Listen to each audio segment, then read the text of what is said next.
नमस्कार विद्यार्थी मित्रों, विषय विज्ञान प्रकरण स जैविक प्रक्रियाओं ना तास 5 में आपનું સ્વાગત છે। વિદ્યાર્થી મિત્રો, આગળના તાસમાં આપણે શું ભણ્યા તેને જરાક યાદ કરી લઈએ, એક ઝલક આગે કી ઓર। તો આગળના તાસમાં આપણે જે ભણ્યા એને જરાક તમે યાદ કરો तो तमने ख्याल आवशे के आपणे आगळना तास छे एमां शुं भण्या। तो आगळना तासनी अंदर आपणे जुदी जुदी प्रवृत्तिओ भण्या। प्रवृत्तिओ याद करो, कई कई प्रवृत्तिओ?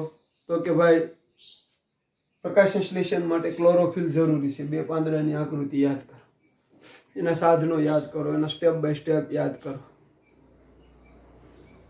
क्रोटननो છોડ अंधारा ओरडामां राखवो, जो आ स्टेप बधामां आवे छे। पछी एटले एनो वधारानो स्टार्च दूर थाय, पछी एने 5-6 कलाक सूर्यप्रकाशमां राखवो, पछी एने एवुं पण तोड़वुं के जेमां अमुक भाग લીલો अमुक भाग सफेद होय, अने ए पर्णने पेला अल्कोहोलमां उकाळवुं जेथी લીલો रंग दूर थाय अने પાંદડું एक रंगनुं बने, रंगविहीन बने। पछी एना उपर आयोडीन नाखवो थो तो पर्णने आयोडीनमां द्रावणमां डूबाडવું, એટલે જ્યાં સ્ટાર્ચ બન્યો છે, ક્લોરોફિલ હશે, પ્રકાશ સંશ્લેષણની ક્રિયા થઈ છે, સ્ટાર્ચ બન્યો છે ભાગ આ બાજુ પાન દોરેલું હતું એની જેવું ભૂરો દેખાશે। જ્યાં સફેદ ભાગ હતો, જ્યાં પ્રકાશ સંશ્લેષણની ક્રિયા નથી થઈ, ક્લોરોફિલ નહોતું, એટલે એ ભાગ રંગવિહીન જ રહેશે। તો આ રીતે પર્ણ માટે ક્લોરોફિલ જરૂરી છે। ત્યાર પછી पर्णरंध्र, पर्णनी सपाटी पर रहेला सूक्ष्म छिद्रों ने पर्णरंध्र के वायुरंध्र, जे रक्षक कोषों वडे घेरायेला होय। आ रक्षक कोषोनुं कार्य प्रकाश संश्लेषण माटे जरूरी वायु विनिमयनुं काम करे। बाष्पोत्सर्जननी क्रियामां पाणी छे एना मार्फते व्यय थाय। रक्षक कोषोनुं कार्य अथवा तो पर्णरंध्र खुलवा अथवा बंध थवा। तो भाई रक्षक कोषोमां ज्यारे पाणी प्रवेशे त्यारे रक्षक कोषो फूले, जेना कारणे पर्णरंध्र खुले छे। पाणीनी असत होय अथवा तो कार्बन डाइऑक्साइडनी जरूर न होय त्यारे पर्णरंध्र बंध होय छे। बे आकृति दोरेली, खुल्लुं पर्णरंध्र अने बंध पर्णरंध्र। त्यार पछी आगळ प्रकाश संश्लेषण माटे कार्बन डाइऑक्साइड जरूरी छे। बेल जार वाळा प्रयोग, तेमां हुं आवे ए पहेला याद राखवुं पड़े। बेल जार वाळो प्रयोग, 2 સમાન तंदुरस्ती धरावता છોડ લો, એને 3 દિવસ अंधारो ओरडामां राखो जेथी वधारानो स्टार्च दूर थाय। पछी एक काचनी प्लेट लो, सूर्यप्रकाशमां आ 2 છોડને काचनी प्लेट उपर गोठो, एना उपर बेलजार ढाको, એને बी नाम आपो। ए नाम आपो ई છોડની बाजुमां, कूंडानी बाजुमां KOS पोटेशियम हाइड्रोक्साइड गोठो। शुं काम करे पोटेशियम हाइड्रोक्साइड? तो भाई एनी अंदर जे CO2 छे, कार्बन डाइऑक्साइड छे, एने शोषी लेशे। थोड़ो समय सूर्यप्रकाश में राखो, पछी 2 છોડનું एक पर्ण तोड़ो ने एना पर टार्चनी कसोटी करो। अगाउनी जेम अल्कोहोलमां उकाळવાની વાત નથી કરતો, डायरेक्ट बोली जाऊं છું, टार्चनी कसोटी करो। तो एमां शुं थशे? तो भाई एक ઊંડું કે જેની બાજુમાં KOS ગોઠવેલ હતું, એ કુંડામાં પર્ણમાં સ્ટાર્ચની ગેરહાજરી રહી, કારણ કે કાર્બન ડાયોક્સાઇડ KOS એ શોષી લીધો, એટલે એને પ્રકાશ સંશ્લેષણ કરવા માટે કાર્બન ડાયોક્સાઇડ ન મળ્યો, એટલે પ્રકાશ સંશ્લેષણની ક્રિયા એને ન કરી। प्रकाश संश्लेषणની क्रिया न થઈ એટલે એમાં સ્ટાર્ચ ન બન્યો। બી કુંડું કે જેમાં બેલજારમાં અમુક ટકા કાર્બન ડાયોક્સાઇડ હતો, એ કાર્બન ડાયોક્સાઇડનો ઉપયોગ કરીને એ છોડે પ્રકાશ સંશ્લેષણની ક્રિયા કરી। તો પ્રકાશ સંશ્લેષણની ક્રિયા કરી એટલે એમાં સ્ટાર્ચ બન્યો। તો આ પરથી સ્પષ્ટ થાય કે પ્રકાશ સંશ્લેષણ માટે CO2 જરૂરી છે। પછી આગળ હજી એક એવું પૂછી શકે જેને આપણે પ્રયોગના રૂપમાં લીધું નથી, પણ પ્રકાશ સંશ્લેષણ માટે પ્રકાશ જરૂરી છે। તો એ બે પ્રયોગના આધારે તમને ખ્યાલ આવી જાય કે પ્રકાશ સંશ્લેષણ માટે પ્રકાશ જરૂરી છે। કેમ કે અંધારા ઓરડામાં રાખો, વધારાનો સ્ટાર્ચ દૂર થવાનું કારણ શું હતું? પ્રકાશ ન મળ્યો એટલે છોડ પ્રકાશ સંશ્લેષણની ક્રિયા નથી કરતો। તો જ્યારે કોઈ પણ આપણા બધામાં એવું જ બને કે જ્યારે સજીવમાં એની જરૂરિયાતની ઉર્જા કે દ્રવ્ય तात्कालिक स्वरूप में बनावी नहीं मळतुं, तो एनामां जे संग्रहायेली होय भगवान ए रीतनी व्यवस्था करेली छे कि जे संग्रहायेली ऊर्जा होय एनो उपयोगी करे छे। तो एमां स्टार्च दूर थयो, तो आ रीते प्रकाश जरूरी छे। हवे आगळ આપણે આજે આગળ જોવા જઈએ છીએ એમાં જોઈએ તો આપણો પોઈન્ટ છે સ્વયંપોષી સજીવો તેમની જરૂરિયાતની કાશી સામગ્રી કેવી રીતે મેળવે છે. સ્વયંપોષીની જ વાત છે. વિષમપોષીની એટલે સ્વયંપોષી વાળો વિભાગ જ ઉપર હાલીએ છીએ આપણે આખું કે સ્વયંપોષી સજીવો તેમની કાશી સામગ્રી કઈ રીતે મેળવે. પહેલા તો આપણે ખબર હોય છે કે કાશી સામગ્રી કઈ કઈ છે, પછી કઈ રીતે મેળવે. પ્રશ્ન બહુ ઈઝી થઈ જશે. તો એક તો એને પ્રકાશ સંશ્લેષણ માટે CO2 જરૂરી છે, બીજું પ્રકાશ સંશ્લેષણ માટે પાણી જરૂરી છે, ત્રીજું અમુક તત્વો પોષક તત્વો જરૂરી છે. તમે નાના ધોરણમાં ભણ્યા હશો કે વનસ્પતિને કુલ 16 પોષક તત્વો જરૂરી છે. એમાં ગુરુ પોષક તત્વો, લઘુ પોષક તત્વો ને એવું બધું આવી ગયેલું છે. આ બધું આવી ગયેલું છે. ગુરુ પોષક તત્વ, લઘુ પોષક તત્વ, મુખ્ય પ્રાથમિક પોષક તત્વ, ગૌણ પોષક તત્વ, જે રીતે નામ આપતા હોય તે. તો આ CO2 જરૂરી છે, પાણી જરૂરી છે, પોષક તત્વો જરૂરી છે. પહેલા તો આપણે આ ખબર હોવી જોઈએ કે કાશી સામગ્રીમાં વનસ્પતિ એટલે કે સ્વયંપોષી સજીવોને શાની જરૂર છે. સ્વયંપોષી સજીવો એટલે એમ તો બેક્ટેરિયા આવે, પણ મુખ્યત્વે વનસ્પતિ આવે. તો એને પ્રકાશ સંશ્લેષણ માટે કાર્બન ડાયોક્સાઇડ, પાણી અને પોષક તત્વોની જરૂર પડે. તમને એમ થશે કે સાહેબ એને ક્લોરોફિલ, તો ક્લોરોફિલ તો ભગવાને એને આપેલું છે એટલે સ્વયંપોષી છે. હા, પ્રકાશની જરૂર પડે, પણ એમ સામગ્રીમાં નથી આવતો એટલે આપણે પ્રકાશ નથી લખ્યું, નહીં તો એને સૂર્યપ્રકાશમાંથી મેળવે થાય. તો આ ખબર રહેશે તો તમને ખબર પડી જાય કે સ્વયંપોષી સજીવો તેની કાશી સામગ્રી. તો CO2 કઈ રીતે મેળવે? અગાઉ ભણી ગયા આપણે. કઈ રીતે મેળવે? પર્ણરંધ્ર દ્વારા. પ્રકાશ સંશ્લેષણ માટે જરૂરી CO2 પર્ણરંધ્ર દ્વારા મેળવે. પાણી કઈ રીતે મેળવે? તો બે પ્રકારની વનસ્પતિ આવે, સ્થલી અને જલજ. સ્થલી એટલે જમીન પરની. જમીન પરની વનસ્પતિ પાણી કઈ રીતે મેળવે? તો નાના બાળકને પણ ખબર હોય કે ભાઈ મૂળ દ્વારા શોષીને પાણી મેળવે. જલી વનસ્પતિ એની જળમાં જ છે એટલે એ રીતે પાણી મેળવે. પોષક તત્વો કઈ રીતે મેળવે? તો વનસ્પતિમાં પોષક તત્વો પણ મૂળ દ્વારા જમીનમાંથી જ મેળવવામાં આવે. પાણી અને પોષક તત્વોને ગ્રહણ કરવાની રીત થોડીક અલગ છે, પણ એ પોષક તત્વો છે એ જમીનમાંથી મેળવે. એટલે આપણે ડોઝ ને એવું ખાતર ને બધું દઈએ છીએ. જમીન અંદર અમુક પોષક તત્વો રહેલા છે, પણ માનવ એની પ્રવૃત્તિને કારણે અથવા તો વધારે પાક લેવાને કારણે પોષક તત્વો છે એમાં ઉણપ સર્જાય એટલે આપણે એને બહારથી કૃત્રિમ રીતે આપવા પડે છે. જે આપણે સેન્દ્રીય ખાતરના રૂપમાં કે રાસાયણિક ખાતરના રૂપમાં આપીએ છીએ અને અમુક ટકા એમના મેળવે પણ છે. અને કેટલીક વનસ્પતિમાં કુદરતી રીતે પણ થતું હોય છે. દાખલા તરીકે નાઇટ્રોજન બહુ અગત્યનું તત્વ છે વનસ્પતિઓ માટે, કારણ કે પ્રોટીન અને અન્ય દ્રવ્યોના સંશ્લેષણમાં એ મહત્વનું કામ કરે નાઇટ્રોજન. તો આ નાઇટ્રોજન જે છે એ નાઇટ્રાઇટ કે નાઇટ્રેટ જેવા અકાર્બનિક સ્વરૂપે વનસ્પતિ મેળવે. નાઇટ્રોજન ચક્ર તમે નાના ધોરણમાં 9મા ધોરણમાં કદાચ ભણ્યા છો. નાઇટ્રોજન ચક્ર એ રીતે મેળવે. વીજળી થાય, આ ઓક્સિજન અને નાઇટ્રોજન સંયોજાયની જે તમે ભણ્યા છો આગળ, એ રીતે નાઇટ્રોજન મેળવે. ઘણી વનસ્પતિ એવી છે, દાખલા તરીકે ચિંબીકુલની વનસ્પતિની મૂળ ગંડિકામાં રાઇઝોબિયમ નામના બેક્ટેરિયા હોય જે જમીનમાંથી સીધો નાઇટ્રોજન મેળવે ચિંબીકુલની વનસ્પતિમાં. પછી એઝોટોબેક્ટર નામના જે બેક્ટેરિયા છે એ વાતાવરણમાં સીધો નાઇટ્રોજન વનસ્પતિને આપે. એ બધી થોડીક અલગ અલગ વસ્તુ રહેલી છે, પણ સ્વયંપોષી સજીવો તેમની જરૂરિયાતની કાશી સામગ્રી કેવી રીતે મેળવે? તો પહેલા તો આપણે એ ખબર હોવી જોઈએ કે એની જરૂરિયાતની કાશી સામગ્રી છે કઈ કઈ, એ આપણને ખબર હોવી જોઈએ. તો આપણા માટે જવાબ છે એ થોડો સરળ બની જાય. કાશી સામગ્રીની જ ખબર ન હોય તો જવાબ માટે આપણે ફાંફા મારવા પડે. તો જોઈએ આપણે કે ભાઈ સ્વયંપોષી સજીવો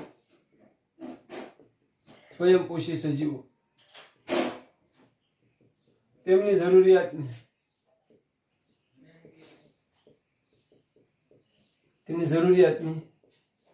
કાશી સામગ્રી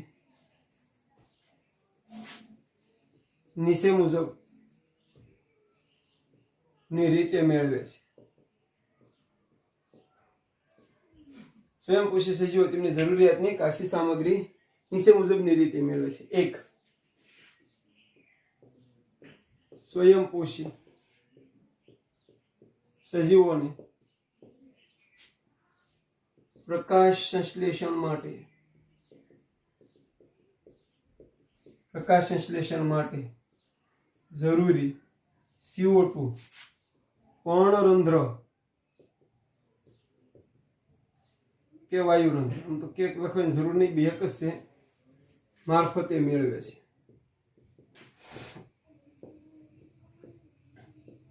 બીજું સ્થલી વનસ્પતિ અથવા તો જમીન પરની વનસ્પતિ. જમીન પરની વનસ્પતિ, જમીન પરની વનસ્પતિ પ્રકાશ સંશ્લેષણ માટે, જમીન પરની વનસ્પતિ પ્રકાશ સંશ્લેષણ માટે જરૂરી પાણી મૂળ દ્વારા જમીનમાંથી શોષણ કરીને મેળવે છે. પછી વનસ્પતિની જરૂરી નાઇટ્રોજન, આયર્ન, મેગ્નેશિયમ,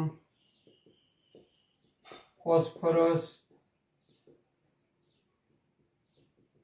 વગેરે જેવા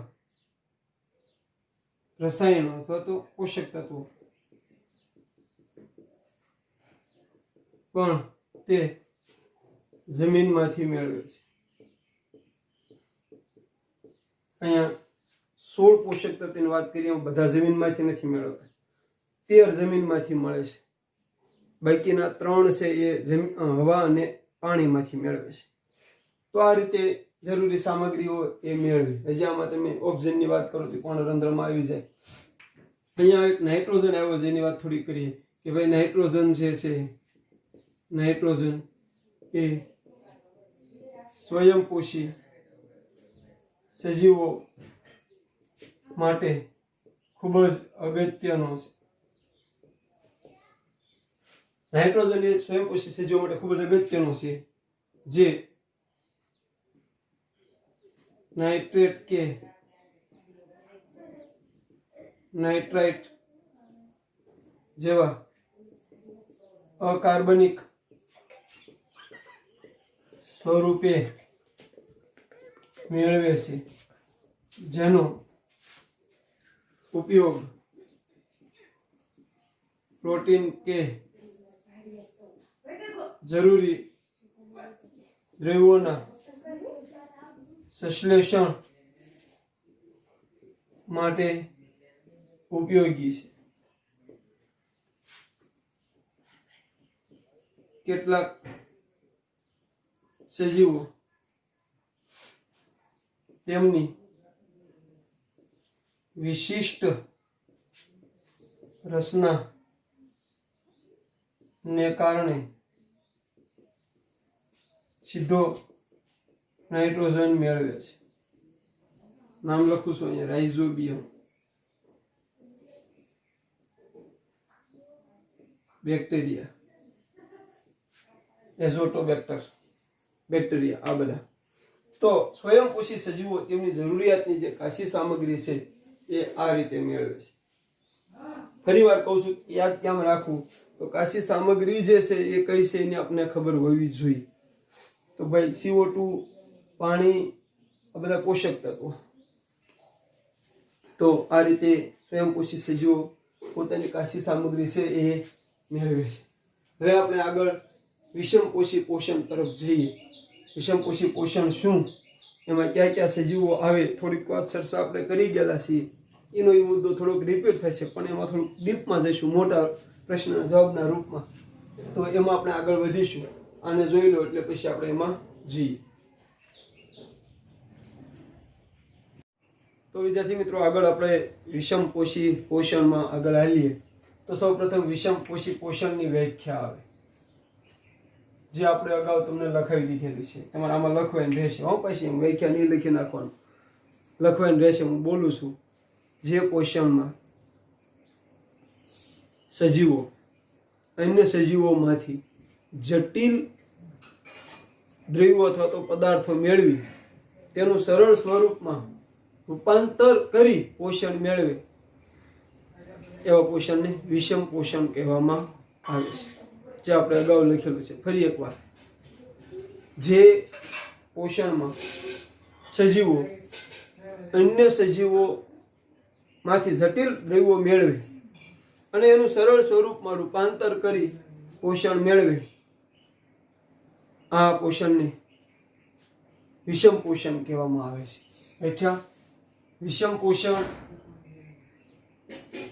વિષમપોષી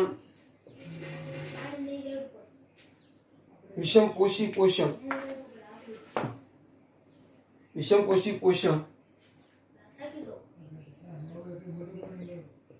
પોષણ મેળવતા સજીવોમાં ક્લોરોફિલની ગેરહાજરી હોય છે. વિષમપોષી પોષણ મેળવતા સજીવોમાં ક્લોરોફિલની ગેરહાજરી હોય છે. એના ઉદાહરણોની ચર્ચા કરીએ તો પ્રાણીઓ, ફૂગ, પ્રજીવો, આ બધા વગેરે વિષમપોષી પોષણ મેળવતા સજીવો છે. તો વ્યાખ્યા પછી એને જરૂરી મુદ્દા અહીંયા તમે વિષમપોષી સજીવો આપણે લખ્યા હતા એને રિલેટેડ છે, એટલે કે એ બાબત અહીંયા આવી શકે. થોડોક ફેરફાર કરવો પડે. હવે સજીવોની વ્યાખ્યા ત્યાં પોષણ છે, જેમ સ્વયં પોષણ અને સ્વયંપોષી સજીવોમાં જે રીતનો ફેરફાર થાય એ બાબત અહીંયા લાગુ પડે. આગળ હાલે તો ખોરાકની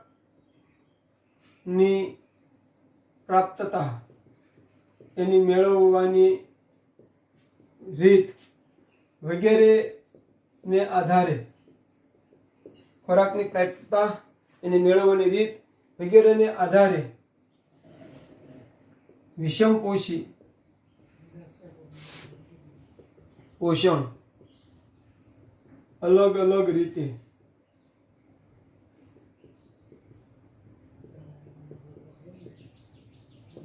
મેળવી શકાય છે.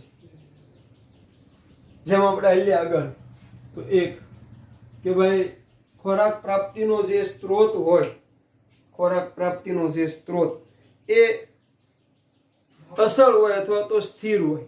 ખોરાકનો સ્ત્રોત જે હોય તે અસર હોય અથવા તો સ્થિર હોય. તો આપણે જોઈએ આગળ કે ભાઈ ખોરાકનો સ્ત્રોત અસર અથવા સ્થિર હોય. ઉદાહરણ તરીકે ઘાસ ને ગાય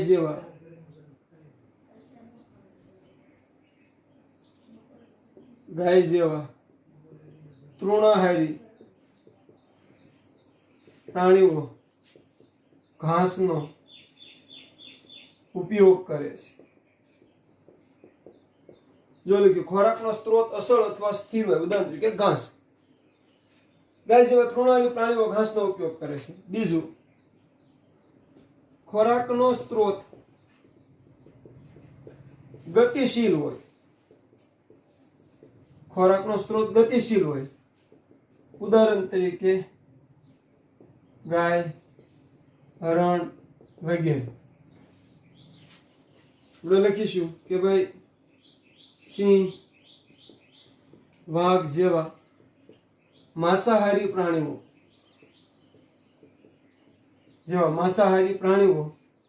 તેમનો એટલે ગાય, હરણ વગેરેનો ખોરાક તરીકે ઉપયોગ કરે છે. તો આ જો આમાં થોડુંક એ રીતનું યાદ રાખવું પડશે.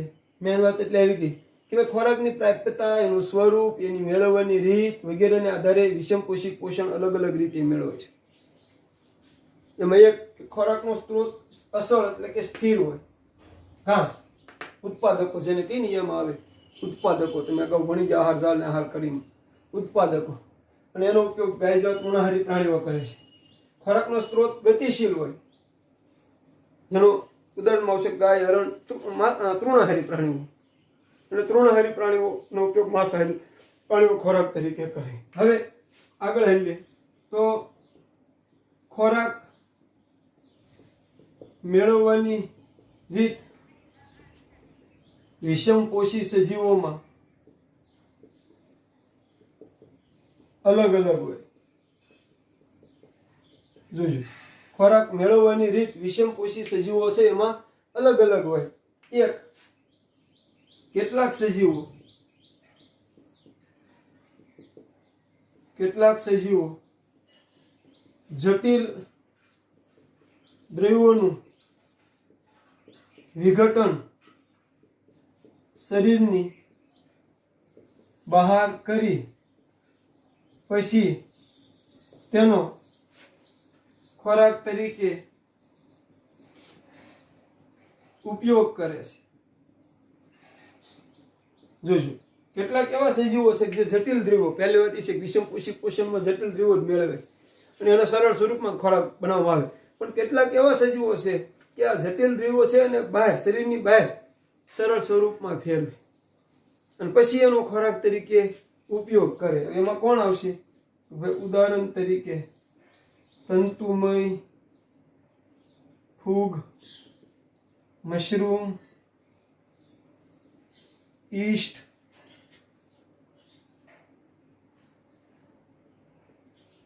જેવી ફૂગ.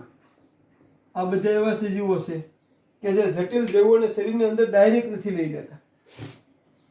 એ પેલા જટિલ દ્રવ્યો હોય એને શરીરની બહાર સરળ સ્વરૂપમાં ફેરવે અને પછી એનો ખોરાક તરીકે ઉપયોગ કરે. આગળ આવીએ.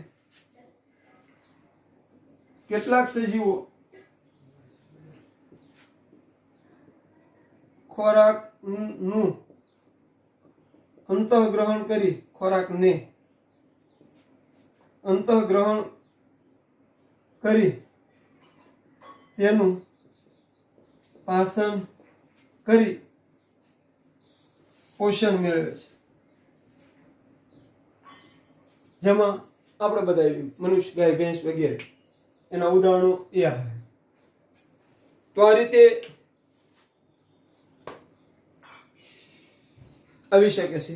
આગળ હજી પ્રાપ્યતાને આધારે ખોરાકની મેળવવાની રીતના આધારે તો એની પ્રાપ્યતાના આધારે ખોરાક મેળવવાની રીત અને તેના સ્વરૂપના આધારે વિષમપોષી સજીવોના 3 પ્રકાર છે. એક તૃણાહારી.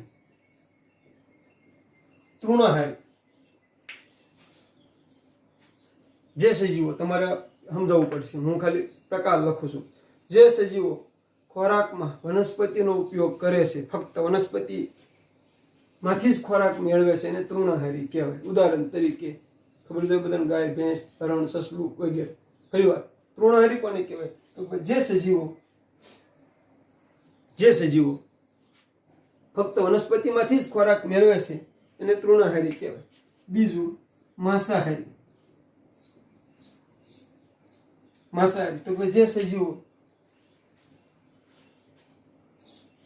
પ્રાણીઓ માંથી ખોરાક મેળવે છે અથવા તો તૃણહારીઓ ને ખાઈને ખોરાક મેળવે છે એને માંસાહારી કહેવાય. એના ઉદાહરણ દેવાની જરૂર નહીં, આવડતું હોય. અને ત્રીજું, મિશ્રાહારી. બે ભેગા. મિશ્રાહારી એટલે બે, વનસ્પતિને તેના ઉત્પાદનો, પ્રાણીઓને તેના ઉત્પાદનોમાંથી ખોરાક મેળવે, બે માંથી ખોરાક મેળવે એને મિશ્રાહારી કહેવાય. એમાં મનુષ્ય પણ આવે, કૂતરો પણ આવે, વંદો પણ આવે. આ બધા મિશ્રાહારી છે. મિશ્રાહારીના ઉદાહરણો લખું છું. વંદો, મનુષ્ય, કૂતરો વગેરે. યાદ કરો, કૂતરો માંસ પણ ખાય, રોટલો પણ ખાય. રોટલો છે એ વનસ્પતિનું ઉત્પાદન છે, માંસ. તો એ રીતે મિશ્રાહારી છે. તો એના એ પ્રકાર. આગળ આ ઉપરાંત પણ વિષમપોષી સજીવોના પ્રકાર છે. એમાં એક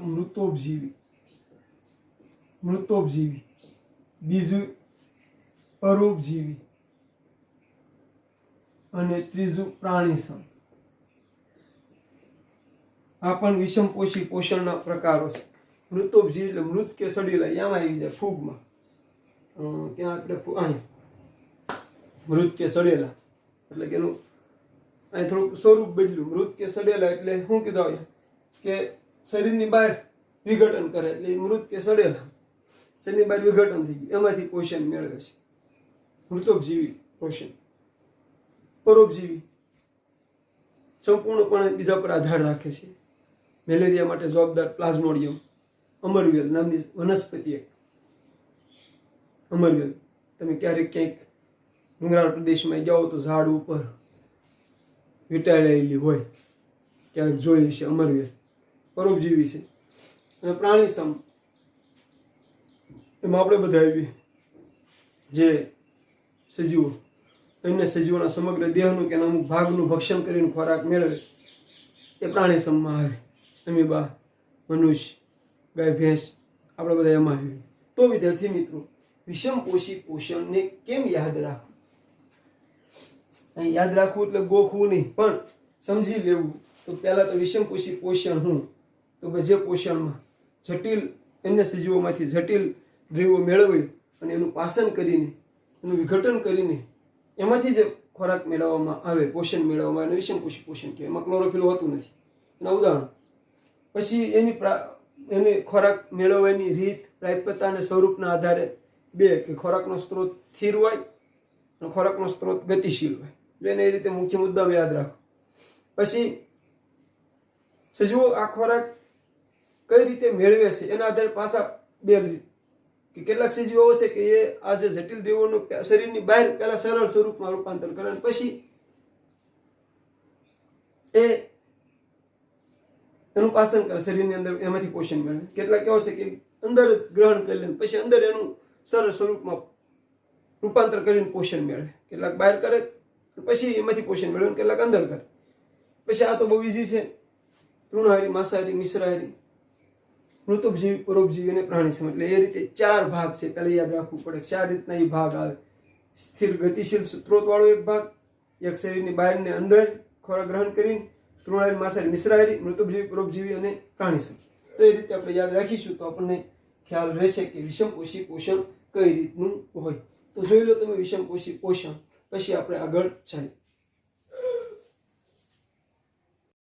તો વિદ્યાર્થી મિત્રો, વિષમપોષી પોષણ વિશે આપણે જોયું. તો જેમ સ્વયંપોષી પોષણ વિશે જોયા પછી, અથવા તો એમાં સ્વયંપોષી પોષણ મેળવનાર વનસ્પતિ કેમ પોષણ મેળવે એનું ઉદાહરણ આપણે સમજી લીધું.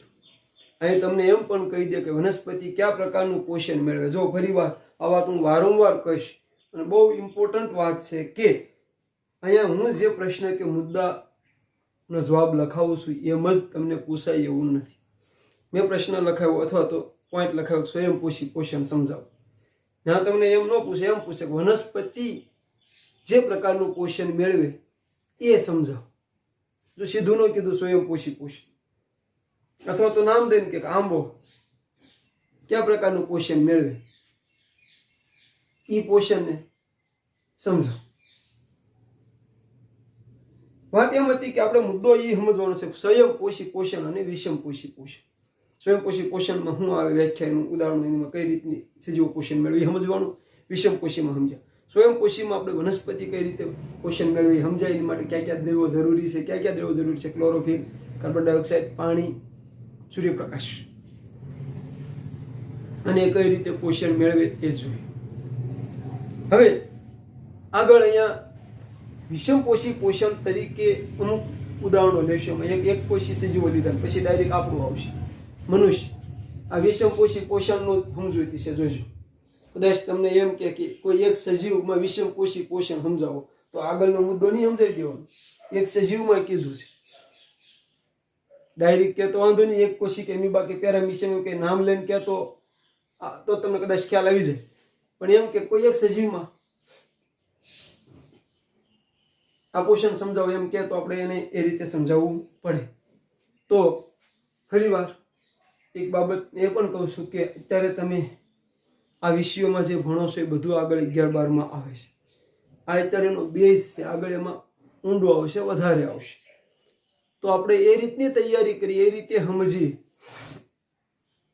કે આપણને માત્ર અમુક ટાઈમ પૂરતું યાદ ન રહે. ઘણા બાળકોની એવી ફરિયાદ આવે છે કે અમને તૈયારી નહોતી થઈ એટલે ટેસ્ટમાં માર્ક આમ ઓછા આવ્યા, આમ છું કેમ છે જવાબો આપે છે. પણ તૈયારી એટલે કઈ? એ વિડીયો એટેન્ડ કરો એ સૌથી મોટી તૈયારી છે. તમે એ રીતની ટેવ પાડો, એ રીતની સિસ્ટમ વિકસાવો કે તાસમાં એટલે કે વિડીયામાં જ મને વધારે આવડી જવું જોઈએ. તો એ રીતે વિડીયો એટેન્ડ કરો ને એ રીતે યાદ રાખો કે આગળ આવે ત્યારે પણ આપણને આ યાદ હોય. વિદ્યાર્થી મિત્રો, અત્યારે આપણે જે આગળ જોવા જઈ રહ્યા છીએ એકકોષી સજીવમાં એમીબા પેરામિશિયમ બીજા આવે જે મેળવતા હોય, ઘણા જેમ નહીં મેળવતા હોય. જો કુદરતની રચના બહુ અદભુત છે. બધા સજીવો તો આપણે ન સમજી શકવાના, પણ આપણું પાઠ્યપુસ્તક જે પોઈન્ટ આપ્યા એના સંદર્ભમાં આપણે આગળ હેલી ભાઈ કે આમાં ઘણી બધી અપવાદ રહેલું હોય, ઘણી બધી રીતો આવતી હોય. તો એકકોષી સજીવો એમીબા પેરામિશિયમ વગેરે કેવી રીતે પોષણ મેળવે છે એની એક આકૃતિ અહીં દોરી છે. આ એમીબા છે. એમીબા એ અનિયમિત આકારનું પ્રજીવ છે. તમે અગાઉ સૂક્ષ્મજીવો નામનો પાઠ ભણી ગયા. સૂક્ષ્મજીવોમાં લીલ, ફૂગ, પ્રજીવ, જીવાણુ અને વાયરસ એવો આવતો. વિષાણુ, જીવાણુ, વિષાણુ. વિષાણુ એટલે વાયરસ અને જીવાણુ એટલે બેક્ટેરિયા. તો વિદ્યાર્થી મિત્રો, આ એમીબાની આકૃતિ છે. ખોરાક કેમ ગ્રહણ કરે એની આ સ્ટેપ છે. અને તમે A, B, C, D નામ આપીને એને સમજાવો તો હાલે કે ભાઈ સૌથી પહેલા એમીબા ખોરાકનો કણ છે. ખોરાકના કણ તરફ પ્રસરણ પામે છે. એને એવી સંવેદના થાય કે આ ખોરાકનો કણ છે એટલે એના તરફ એક ગતિ કરે જાય. ખોરાકના કણની નજીક પહોંચે એટલે એનામાં આ જે પ્રવર્ધો જે છે, કૂટપાદ કહેવાય, ખોટા પગ જેને કહેવાય, એની રચના થાય. આ હંગામી છે, કાયમી નથી. હંગામી અથવા તો અસ્થાયી પ્રવર્ધમય રચના બને એવો શબ્દ વાપરે.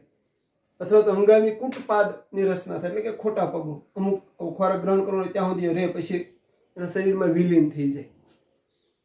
તો એ ખોટા પગની રચના કરી ખોરાકના કણને પોતાનામાં આવરી લે છે. અને આવરી લે એટલે અન્નધાની જેવી રચના બને. આ અન્નધાની છે. ખોરાકના કણને પોતાની અંદર આવરી લે એટલે અન્નધાની રચના બને. ખોટા પગમાંથી જ અન્નધાનીની રચના બને. અન્નધાનીની અંદર લાઇસોઝોમ નામનો ઉચ્છેસક હોય. તમે અગાઉ 9મા ધોરણમાં ભણી ગયા છો. અંગિકાઓના કાર્યો ભણી ગયા. કઈ અંગિકા કેવું કામ કરે એમાં લાઇસોઝોમ, પાચન કોથળી એવું નામ આપેલું છે. આત્મઘાતી કોથળી અને પાચન કોથળી.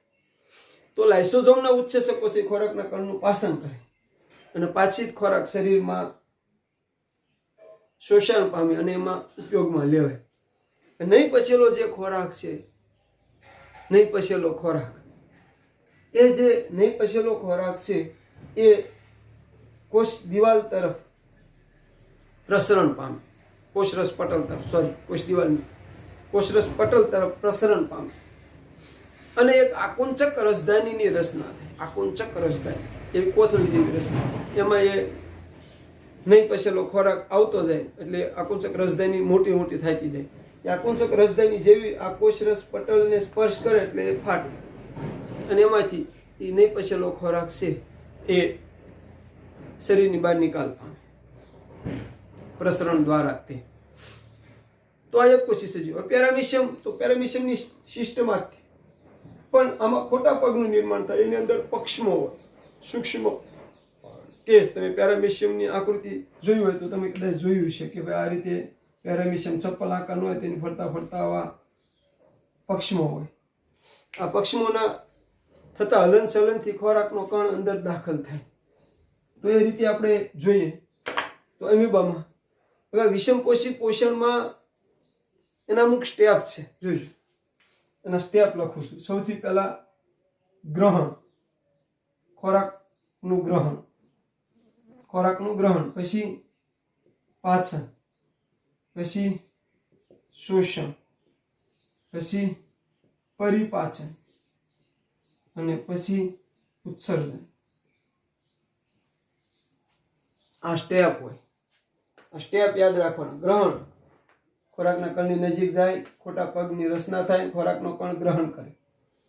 પછી પાચન, અન્નધાનીની રચના થાય, અન્નધાનીમાં રહેલા લાઇસોઝોમના ઉત્સેચકો ખોરાકના કણનું પાચન કરે. પાછી જ ખોરાક કોષ રસમાં શોષાય એટલે શોષણ. કોષ રસમાં એનો ઉપયોગ થાય એટલે પરિપાસન, અને વધેલો ખોરાક, નહીં પચેલો ખોરાક શરીરની બહાર નિકાલ કરવો એટલે ઉત્સર્જન. તો આ સ્ટેપ છે, જોઈજો ખાસ. વિષમપોષી પોષણ ધરાવતા સજીવો આ મુખ્ય તબક્કામાં તો સ્ટેપમાં ખોરાક મેળવે. એના પગથિયા કયો તો પણ કહી શકો: ગ્રહણ, પાચન, શોષણ, પરિપાચન ને ઉત્સર્જન. આ સિસ્ટમથી જે સજીવો છે એ ખોરાક મેળવે છે. તો જોઈ લો ફરીવાર. હવે આપણે આને આવા મુદ્દા આપી શકો, તમે આમ પોઈન્ટ આપી શકો, પોઈન્ટના સંદર્ભમાં જ લખીશું એટલે ખ્યાલ આવશે કે ભાઈ અમીબા અને પેરામિશિયમ જેવા સજીવો, જોજો અમીબા અને પેરામિશિયમ જેવા સજીવો એક કોષી સજીવો છે, જેમની ખોરાક મેળવવાની રીત કોષી ઘનભક્ષણ.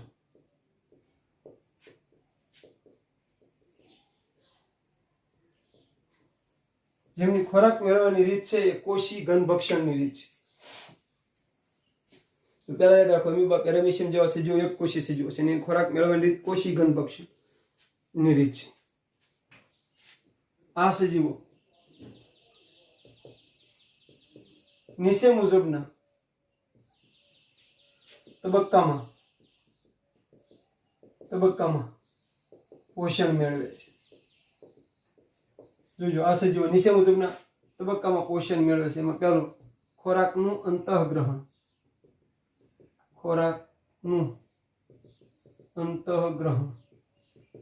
હવે અહીંયા આપણે એમીબાને લઈને સમજીએ. પેરામિશિયમના મુદ્દા છેલ્લે લઈ લઈશું. ખોરાકનું અંતઃગ્રહણ, તો ભાઈ અમીબા ખોરાકના કણની સંવેદના થતા તેના તરફ પ્રસરણ પામે છે. અમીબા ખોરાકના કણની સંવેદના થતા તેના તરફ પ્રસરણ પામે છે. કણની નજીક જતા તેમાં કૂટપાદ, ખોટા પગ, અસ્થાયી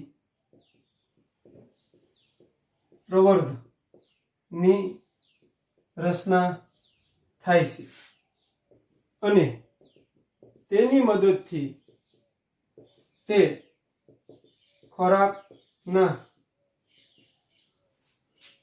કણને ગ્રહણ કરે છે અથવા તો શરીરની અંદર દાખલ કરે છે. જો અંતઃગ્રહણ એટલે ખોરાકના કણનું ગ્રહણ કરવું. કઈ રીતે થાય? તો ભાઈ ખોરાકના કણની સંવેદના થાય એટલે એમીબા એની તરફ નજીક જાય. એ લખી ખોરાકના કણની નજીક તરફ જતો એમીબા, ખોટા પગની રચના, એવો મુદ્દા હેઠે લખી આપો તમે. કણની નજીક જતા તેમાં કૂટપાદની રચના થાય છે, અને તેની મદદથી તે ખોરાકના કણને ગ્રહણ કરે છે. તો આ આકૃતિ, બે આકૃતિ ઉપરથી પહેલો પોઈન્ટ આવે. હું અહીંયા લખીશું આપણે ખોરાકના કણ તરફ પ્રસરણ કરતું અમીબા. પછી કૂટપાદની રચના. હવે હું આવ્યું બીજો સ્ટોપ, પોષણ. પાચન. પોષણ તો કોમન પોઈન્ટ છે. પાચનમાં શું કરશું? ખોરાકના કણના અંતઃગ્રહણ બાદ ખોટા પગનું અન્નધાનીમાં રૂપાંતર થાય છે. કણના અંતઃગ્રહણ બાદ ખોટા પગનું, કૂટપાદનું અન્નધાનીમાં રૂપાંતર થાય છે. અન્નધાની બની ગઈ. જો અને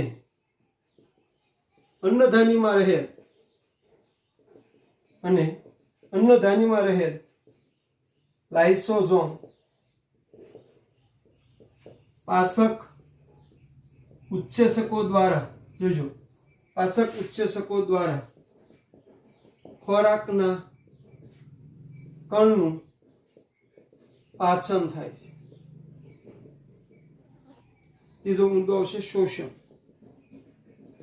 ખોરાકના કણનું પાચન થાય. અન્નધાનીમાં રહેલ લાઇસોસોમના ઉત્સેચક દ્વારા ખોરાકના કણનું પાચન થાય છે. શોષણ, પાચિત ખોરાક કોષ રસમાં શોષણ પામે છે. પાચિત ખોરાક કોષ રસમાં શોષણ પામે છે. પછી મુદ્દો આવે પરિપાસન. શોષિત ખોરાક આવે. જોજો, શોષિત ખોરાક નો ઉર્જા અને દ્રવ્ય મેળવવા માટે ઉપયોગ થાય, જેને પરિપાસન કહેવામાં આવે છે. અને પછી મળોત્સર્જન અથવા ઉત્સર્જન. તો ભાઈ નહીં પચેલો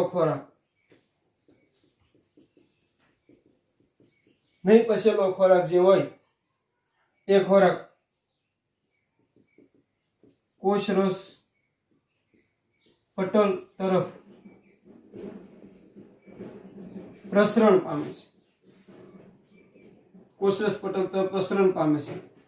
આકુંચક રસધાની જેવી રચના બને છે અને તેના દ્વારા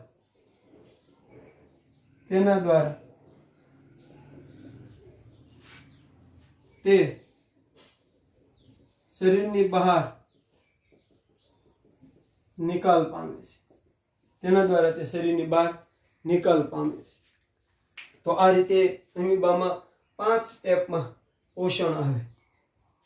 અને આગળ પેરામિશિયમ જેવા સજીવો,